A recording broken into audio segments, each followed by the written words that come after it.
Hello and welcome back to Ignite&Scale.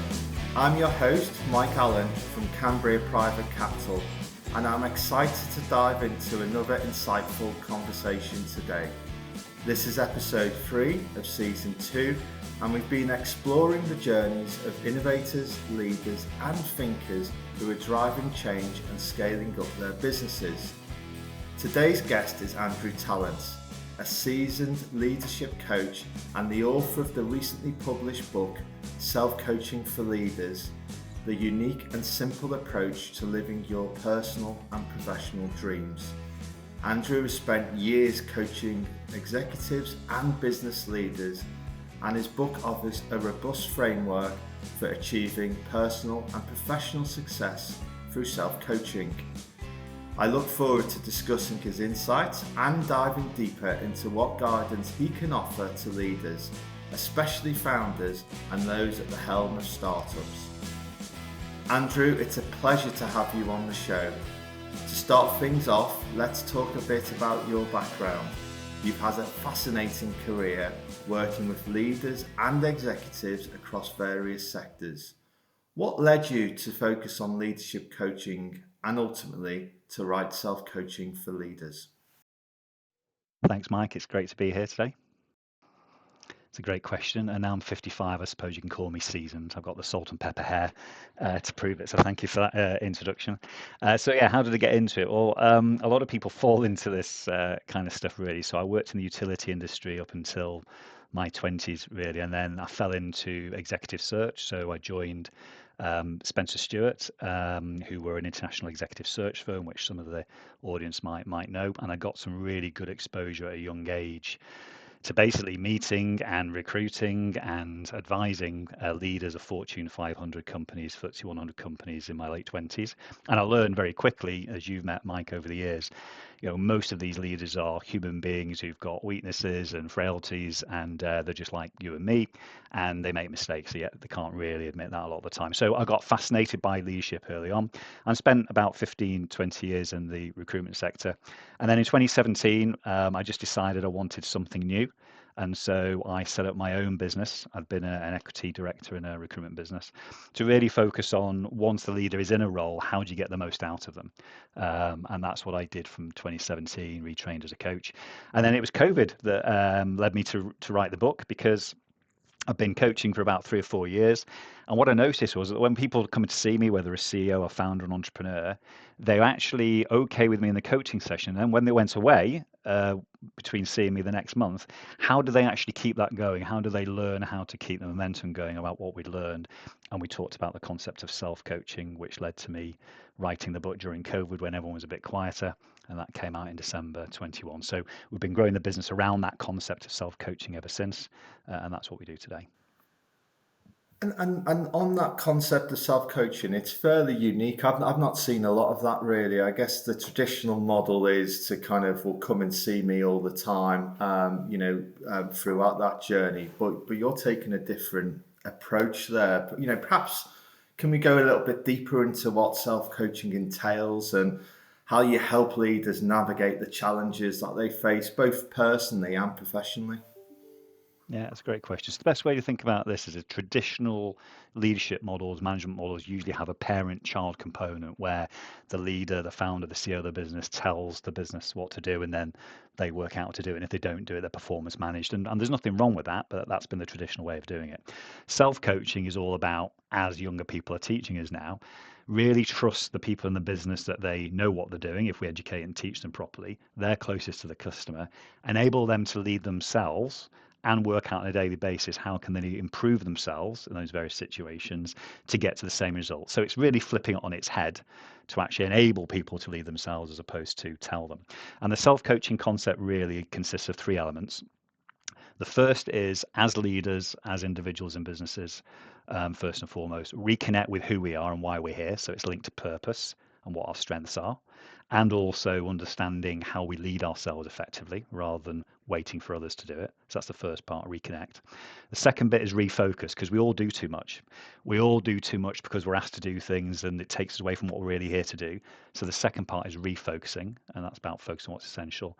And then the third element is regenerating. I always think about this Doctor Who, for those that know Doctor Who out there, where we peel back a layer of the onion to reveal the more authentic version of ourselves, about regenerating that leader that can do the things we do. So that's what we do, both on a professional and personal level. It's not easy, but we do it through personal reflection, understanding how we can ask for help. And how long does that typically take, Andrew? Does it vary by person, or is it very bespoke, I assume? Yeah, so if you've been coached before as a leader, it'll be a quicker process, and we always meet the leader where they are right now. So if you've been coached before, it can take up to 6 months. If you've not been coached before and you need to learn this from scratch, it usually takes up about 12 months to actually learn this, to be coached in it. But once you've got that and you understand it, you then don't really need a coaching intervention. After that, you're just coaching yourself. Yeah, wow, no, it's fascinating and makes a lot of sense. I think many leaders, especially founders of startups, often feel overwhelmed and balancing with their personal growth and the intensive demands of building a business. What advice would you give those startup founders navigating the early stages of business growth, often with limited resources and time? It's a great question. And I was given part of this advice when I set up my own business. It's really tempting to do everything ourselves when we start the business. And yet it's a false economy, because if we are there to found the business and grow it, we really need to start to find people that can help us. So there's two really important elements. Work out again who you are and why you're here and what you're really good at. And anything else you're not good at, get some help early on, whether that's part-time, whether it's actually pro bono, whatever, and just ask for help and get. It's really difficult for entrepreneurs to do this because we're very resourceful and want to make sure it's done our way. So get some help, the bits we're not good at. The second thing is really make sure that you create time for yourself early on in the role to reflect on what you're doing. Because if you're just a mad fool and running from thing to thing, which we all do from time to time, you're just not going to be effective or efficient. So get into a routine, whether that's mindfulness for you, whether it's just going for a walk with the dog, going for a walk, run, going to the gym. You've got to create space for you to actually recharge your batteries and just reflect on what you're doing right now.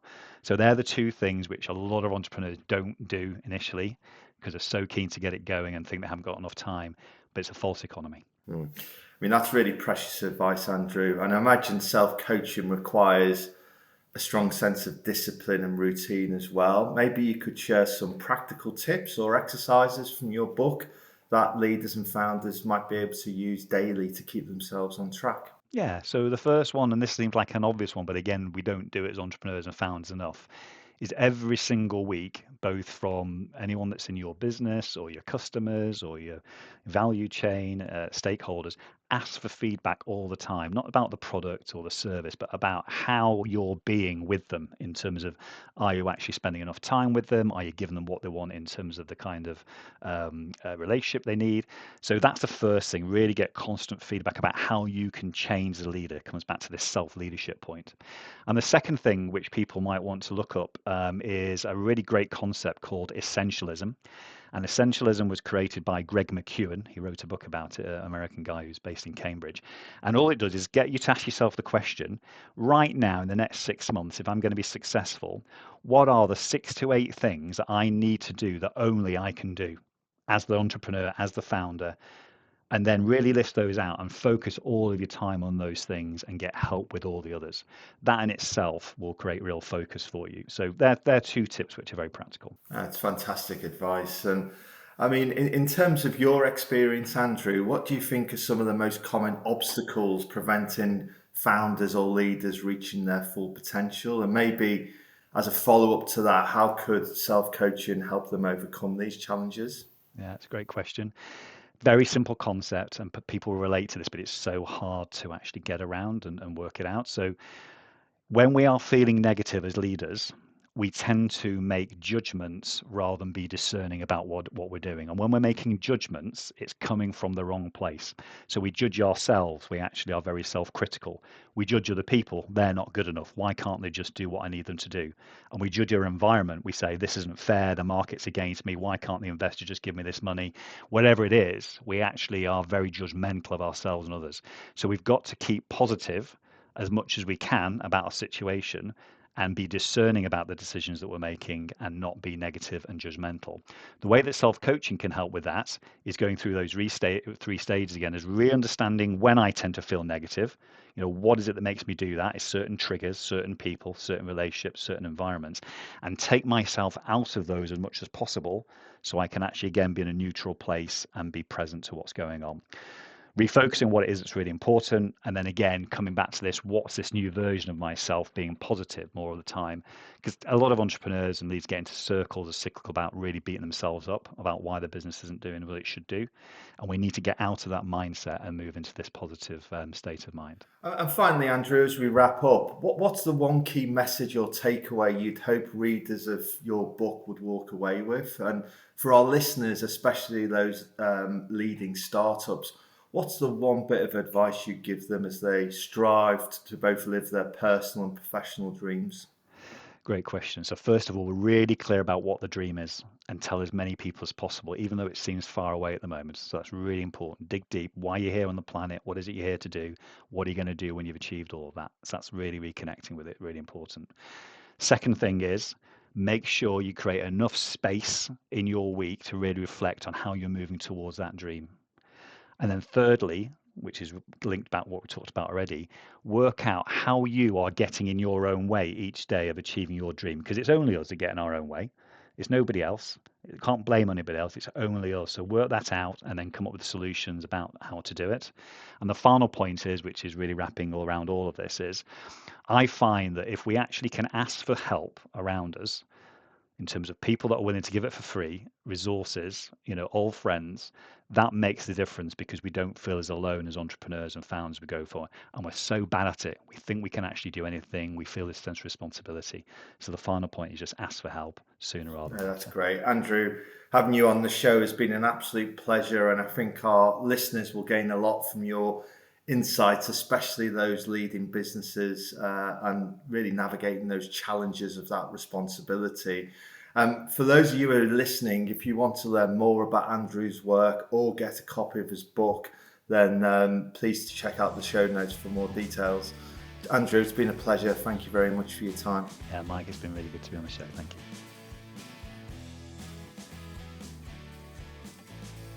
If you want to listen to more episodes of the podcast, we're on all good audio platforms. Our website is also www.cambriaprivatecapital.com, and you can also find myself on LinkedIn and Twitter, where we publish our weekly blogs as well. Please do get in touch if you want more information.